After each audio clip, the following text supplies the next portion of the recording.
Ekran Ledio.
Jemi rikthyer në këtë pjesë të dytë të emisionit Zonë e Lirë, se çdo të martë mërkurë në orën 10 darkës, të premte në orën 9 darkës.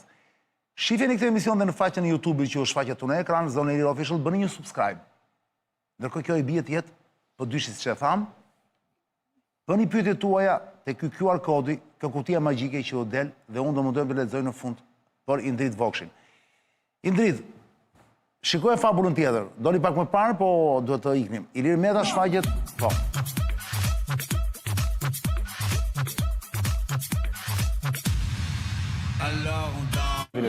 Sinkroni, po. Jepi rithymoj ta shohim. Meta ishte shumë e rënduar nga pamjet që pamë.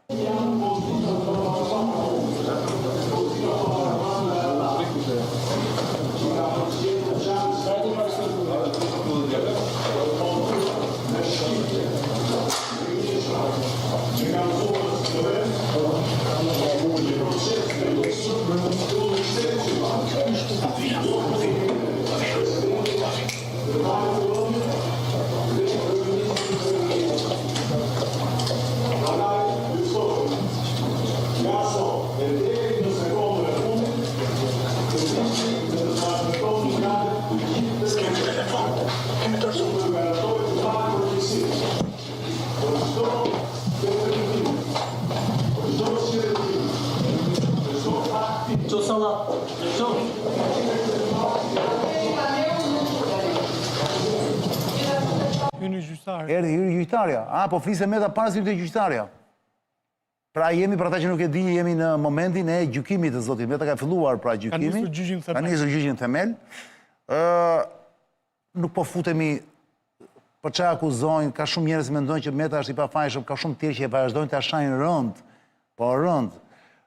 Dani sondazhe që ai gjithmonë poshtë e më poshtë, pra se thua, ka ardhur një moment Indrit që pyetja është dakord. Ky është kaq i urryer për një pjesë të madhe të njerëzve, dakord? Po ç'do ta bëjnë, duhet ta vrasin, duhet ta shkelin me këmbë. Fytyra e tij linte shumë për dëshiruar, Ilir Metës. Ledio më duket se ka dhe foto. Po, të shohësh foton. Çarkulluan rrjet, ishte vërtet, unë nuk dua të them keqardhje, sepse nuk ja vlen thuash keqardhje për njëri i cili është gjallë dhe nuk është do kushdo, po ka qenë presidenti i Republikës, kryeministër etj, ka qenë pushtet gjithë ato vite, por njerëzit e shohin këtë gjë. Indrit, pyetja ime është e thjeshtë. A është e para njerë, a është sëmur Ilir Meta apo jo? A i thot jo. Ka deklaruar edhe rëmjet të tretëve që Dani thonë nuk kam asnjë sëmundje, a i nuk po qaja, nuk po ankohet fare. Dhe kjo është, të e thënë, kjo është, më duket një thellësi e madhe shumë. A i ose nuk e kupton që është sëmur, ose nuk ja thonë, se nuk ka mundësi tjetër. Me afton të shofësh, shikoje, të video, në bazë nuk kuptojnë mi, për të fotot, ka një fryrje, të gjithë kemi një moshë saktuar, po plakemi tani, të gjithë kemi një fryrje të këtyre, si që vënë këtu poshtë? Qeseve të syve. Qeseve. Duket që zoti Meta e ka shumë të theksuar, apo jo? E dyta, duke sikur ka një rënje totale të vetullave. Vetullat i duke ishin më sakt, po të shofësh të foto, pra, çdo detaj bie në sy. Ajo që unë duhet të kuptoj, shikoni këtu, ndryshon për shumë. Se ka kaluar një vit e pak që është në burg. S'mu t'i bie në vetullat tjetrit, e kuptoni ka në vetullat. Dhe ngjyra e fytyrës, për mua nuk është ka diçka që s'funksionon. Ngjyra e fytyrës ka lidhje dhe me ndriçimin e sallë. Është ndriçimi i sallë, thua ti Ledi. Është ndriçimi i sallë që e ka marrë këtë ngjyrën e verdhë. Më vajti mendja rreth te kjo gjë, po që të themi këtë, duhet të nxjerrësh edhe një herë videon ta shohim, a e kanë dhe të tjerët që duken në video këtë ngjyrë apo jo? Për ta kuptuar. Për shembull ai policia atje, ti shef ti. Policia duket pak më i errët nga natyra vetë. Ti thua se nuk është në dritë, thua ti. Po, dhe është Nuk ka pak dalë jashtë dhe dritës. ndjell një vit e kusur. Nuk ka dalë dhe ndjell. Nuk ka dalë dhe ndjell, thua ti. Normal.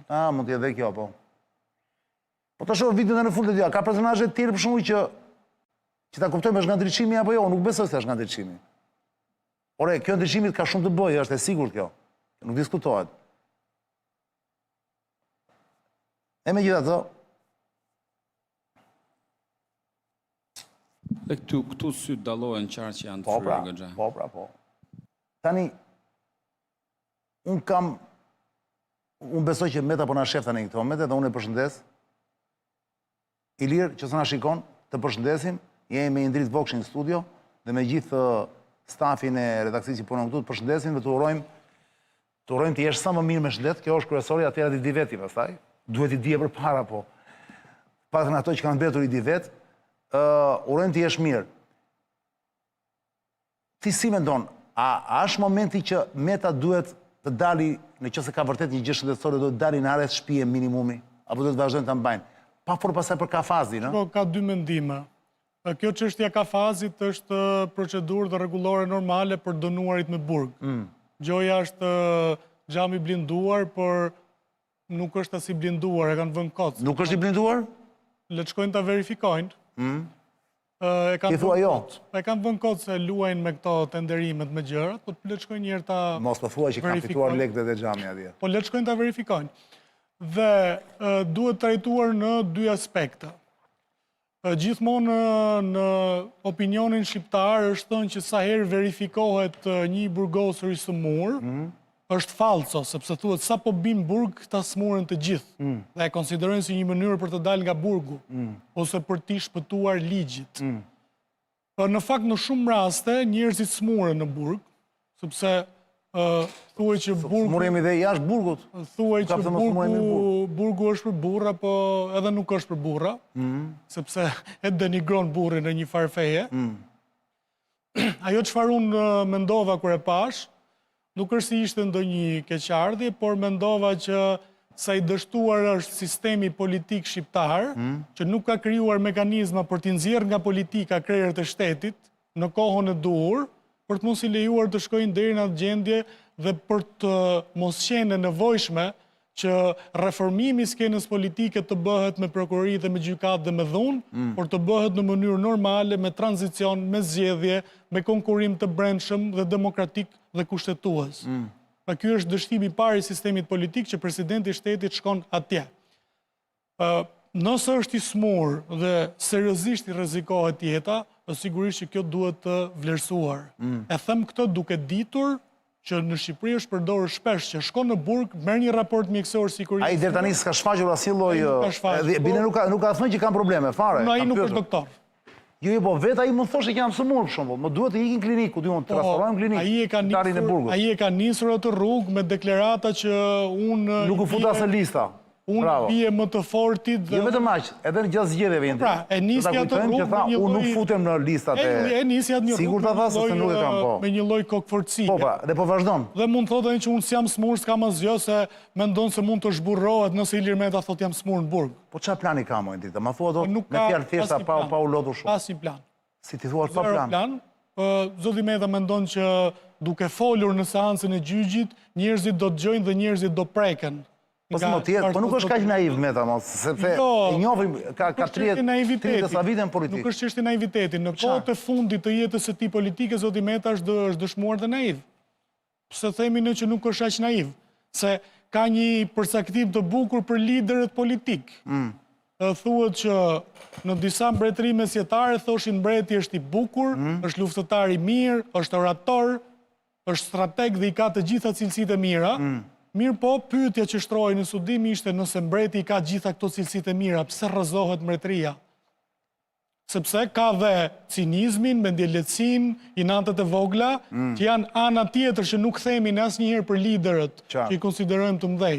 Pra, secili, aq sa është i madh në kuptimin e fitoreve elektorale dhe politike, aq është i vogël në kuptimin e disa ceneve njerëzore. Dhe gjithkush mund të jetë naiv në një moment të caktuar politik. Pra, nuk është ndonjë mençuri e madhe që Edi Rama morin koalicioni Ilir Metën dhe u bë kryeministër. Dhe për asaj ditë nuk ka zbritur më prej kalit. Dhe pastaj ja futi sa krau. Pra, nuk është ndonjë mençuri e madhe kjo nga zoti Meta. A është naivitet politik kjo? Është naivitet politik. Pra të themi që nuk është aq naiv. Që të sjellë Edi Ramën në pushtet me mendimin që ne do ta përdorim këtë dhe do ta shfrytëzojmë, duke ditur shumë mirë fuqinë politike prej 17-18 mandatesh dhe duke ditur ai më shumë se gjithkush fuqinë organizative dhe të errët të Partisë Socialiste, sepse ka qenë kryeministri i asaj partie. Pra po ta bëj dikush tjetër edhe i falet, po jo kryeministri të asaj partie, i cili e di se çfarë të bën ajo lloj partie, se shumëta partia demokratike deri tek leva dhe të shkallët shkon. Ndërsa Partia Socialiste është diçka tjetër dhe mos themi që nuk është naiv. Por krijohen ndonjëherë disa deluzione. Thuhet diçka në sociologjinë politike që njeriu kur humb statusin në shoqëri, kalon në traumë. Dhe kjo nuk thuhet vetëm për njerëzit, thuhet edhe për elitat e shteteve. Është një sociolog zviceran, Norbert Elias quhet, që ka trajtuar traumën që ju ndodh njerëzve kur humbin statusin social dhe politik që kanë pasur. Dhe zoti Meta është në traumë, në mënyrë të pakuptueshme, është në traumë politike sepse trauma është e pavetëdijshme politikisht. Sepse normalisht të jesh njeriu i fuqishëm në vend, që vendos gjyqtar dhe prokuror, vendos ministra, ke në dorë fate njerëzish dhe biznesesh, dhe një ditë të përfundosh një dhomë tek 313, kjo është traumë personale për politikanin. Nuk janë mësuar këta të burgosen, janë mësuar me jetë tjetër, nuk janë mësuar me të llojete, dhe normalisht ka traumë. Nuk i shpëton askush traumës. Madje në këtë studimin thuhet që edhe elita e Britanisë së Madhe ka traumë. Sepse dikur ishte perandori e parë, kurse tani doli Amerika, doli dhe Kina. Qartë. Dhe ata me veten e tyre kanë traumë. Askush nuk i shpëton traumës politike. Dhe traumat i thua zgjat pafund? Zgjat derisa nuk rikuperohet. Pra nuk kurohet duke marrë një fitore dhe duke fituar statusin social që ke pasur ose diçka të përafërt. Pra në këtë kuptim, zoti Meta nuk e di as vetë që është smur dhe mund të vazhdoj me kokforcinë. Që nëse është smur, nuk e pranon që jam smur, se thot unë jam burr dhe unë nuk dua të shfrytëzoj këtë idenë që doli e deklaroj nga burgu që jam i smur, si mënyrë pak si... Ne kur themi smur, po flasim për sëmundje fizike, po thoni, fizike, biologjike. Ai mund të ketë nevojë për një terapist, sigurisht. Për një psikanalist nuk ka në Shqipëri, por për një psikoterapist, po themi, terapist klinik, që pikërisht i vënë duke këtë lloj depresioni ose këtë lloj shkëputje nga shkëputje ose më mirë goditje pas humbje statusit. Shikuar janë... Tani në këtë kuptim them unë. Mund të... Një thirrje nga ana jon këtu sot. Mund ta merrte Meta në konsiderat që Ilir ti në rregull sepse ti je i fuqishëm fizikisht, ai ka qenë sportist gjithë jetën. Dhe nuk është ndonjë vjetër, nuk ka ndonjë vjetërsi Ilir Meta. S'është 60 vjeç. Nuk është bërë akoma 60 vjeç, është më i ri, shumë më i ri. Pra, çdo njeri dhe unë po të isha dhe ti Indrit, gjë e parë do bënim, se nuk jemi zanat shqipra të punë, ka zanate, kupton? Do minim një terapist, valla, se tani, sepse ndoshta tani s'është më koha të shkosh te hoxha ose te prifti, kupton? Që të rrëfesh dhe atje ke një mënyrë dhe për tu ashtu pak, për tu diku kështu funksionante, ishin ata mjekët. Po tani s'ka më hoxhallar, janë TikTok. Tani për shembull prifterin janë zvëzuar nga psikanalistët. Ne flasim në Europën perëndimore. Këtu në Shqipëri s'është akoma kjo gjë. Funksionojnë psikologët, terapistët e tjerë, po a do ishte kjo një mënyrë që Ilir Meta të vinte me këmbë tokë, që ose vazhdon akoma të mendoj që duke goditur sistemin e Ramës, regjimin e Ramës që e godet edhe tani në këto pamje që pam, nga kafazi që mezi dëgjohesh, po ne se thuash e bëm me titra atë, sepse askush nuk mori mundimi ta bënte me titra, ne e bëm me titra për ta kuptuar njerëzit. A mos është momenti që ai të kthehet me këmbë tokë dhe të kuptoj se çfarë i bëri vetes dhe si mund dal nga kjo histori? Arjan, unë mendoj që po. Apo është too late, është shumë vonë? Unë mendoj që po. Pa dashur ose duke u ruajtur që ne të dy të keq kuptohemi sikur po i bëjmë një qok mediatike i Lirmetës për thënë që duhet lirohet se është i smur, mendoj që po. Mendoj që nuk është turp që të kërkosh nëse ke nevojë për mjekim, sepse shqiptarët kanë dhe një traditë burrore dhe mercenare shumë të fortë. S'di sa përqind e shqiptarëve nuk pranojnë psikologun, sepse po të shkojnë te psikologu kanë frikë se mendojnë njerëzia që janë budallej. Se kështu perceptohet. Pikërisht pra. Psikologun dhe psikanalistin. Unë mendoj që sot duhet ta sfidojmë pak atë traditën burrnore dhe të krenarisë dhe në çështjet e shëndetit, qoftë edhe shëndetit psiqik, njeriu duhet të merret dhe duhet të jetë pak më. Ora, s'ka asgjë më ai shumë rregull, mos e keq kuptojnë. Nuk them që ka probleme psiqike me to. Jo, nuk quhen është kjo që të ti, nuk është as sëmundje, është kjo që të ti. Kur unë bet statusin social një njeri apo politik, kuptohemi, nuk quhen probleme psiqike. A pra. Nuk ka lidhje se po flisja pikërisht kundër kësaj. Bravo. Që çdo çështje emocionale, qoftë edhe e kimisë së trupit, s'di sa mira shqiptar mund të jenë me sëmundje ose me ngarkesa të tilla, dhe rrinë aty duke dashur ta tejkalojnë sepse është turp të merresh me psikanalistin dhe me psikologun. Është diçka tabu në shoqëri. Qartë. Dhe unë mendoj që po, është ajo që thoni ju, mund të ishte dhe e drejtë për të bërë një vlerësim.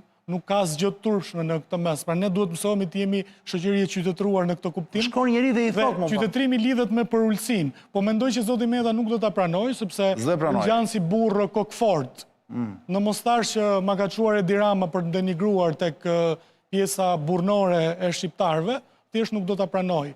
Por që ne jemi sot në një qytetërim tjetër dhe qytetërimi ku jemi, por edhe qytetërimet tjera para ti, kanë si veti ose si kolon kryesore të tyre qenjen i përullur. Qenjen i përullur dhe përullësin, do më thënë, si kulturë. Në Shqipëri ne nuk e kemi përullësin si kulturë, kështu që jemi këtu bashkë dhe bëjmë këtë bisedë. Më vjen mesazh, thotë pyetja nuk është a është sëmur Meta, pyetja është si Meta mund të faktorizohet prapë. A është e mundur kjo ndrit? Unë mendoj se jo. Sepse mund të ketë një alternativë tjetër, që mund t'i thuajmë për shembull, zotëri, fol, trego gjithçka që di, bu pentito, edhe nëse bu pentito trego gjithçka që di. Meta nuk ka treguar asgjë deri tani. Por nuk do të thotë Meta i njeh personazhin që sot udhëheqin në vendin, i njeh shumë mirë. Ka qenë miq me ta, ka qenë shok me ta, ka ndarë gjëra me ta. Nuk ka thënë asgjë.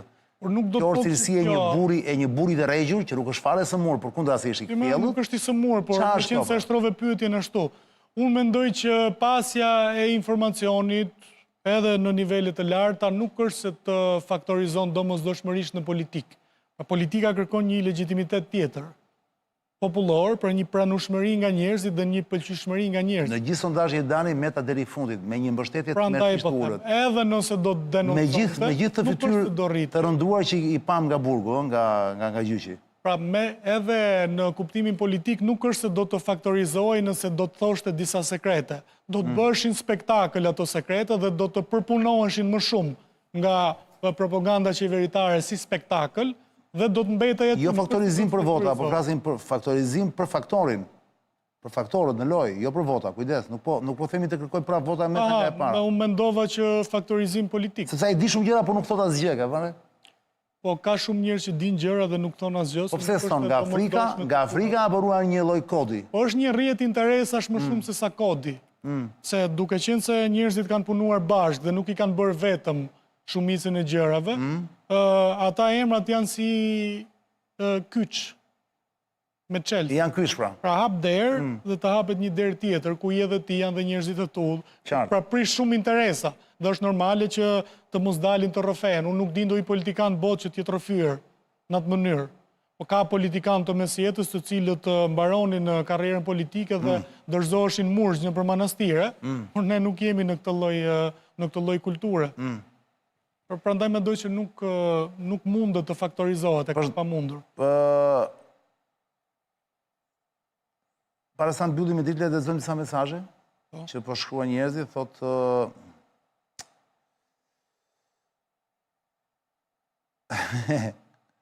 ka shkruar një mesazh për nëse nuk po e them sepse është reklam, nuk ja vlen fare ta përmend. është djali mirë, por nuk e përmendot.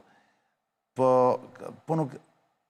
A mendoni një sekundë, se duhet shkoj te Meta, se kanë shkuar shumë për Elisën, për këta Amerikanat, po nuk e di tani nga që janë shumë mesazhe këtu, dhe unë, po, për shembull njëri thotë te kjo QR kodi këtu shkruan Krollo Luciferi, thotë, Ilir Meta është i vetmi politikan që më ka përshëndet në rrugë.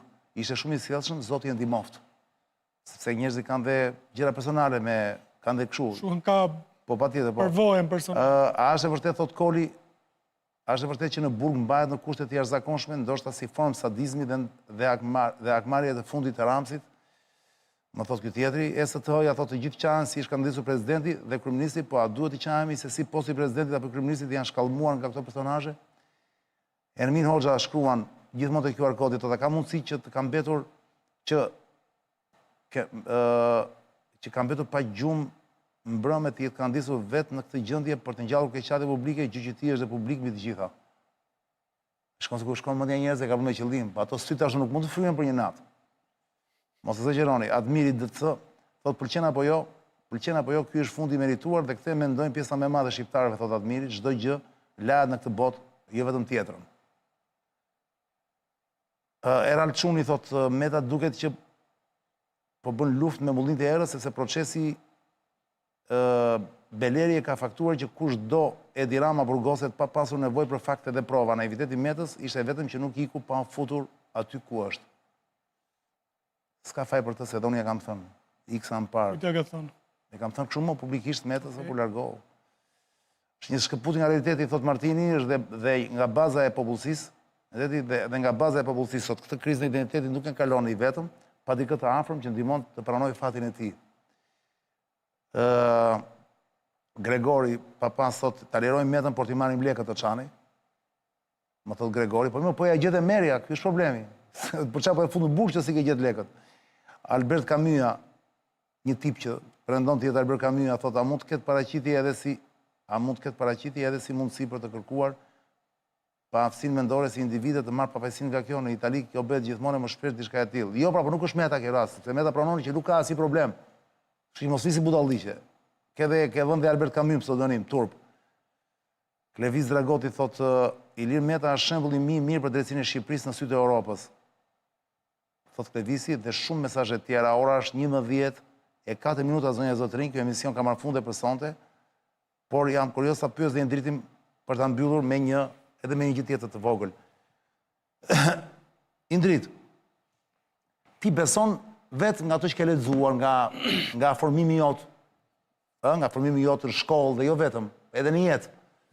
Me shtë ka mësuar jeta, a beson të akmarja, dhe a beson që akmarja është një gjellë që hahet e ftohtë? O, nuk besoj, unë kam...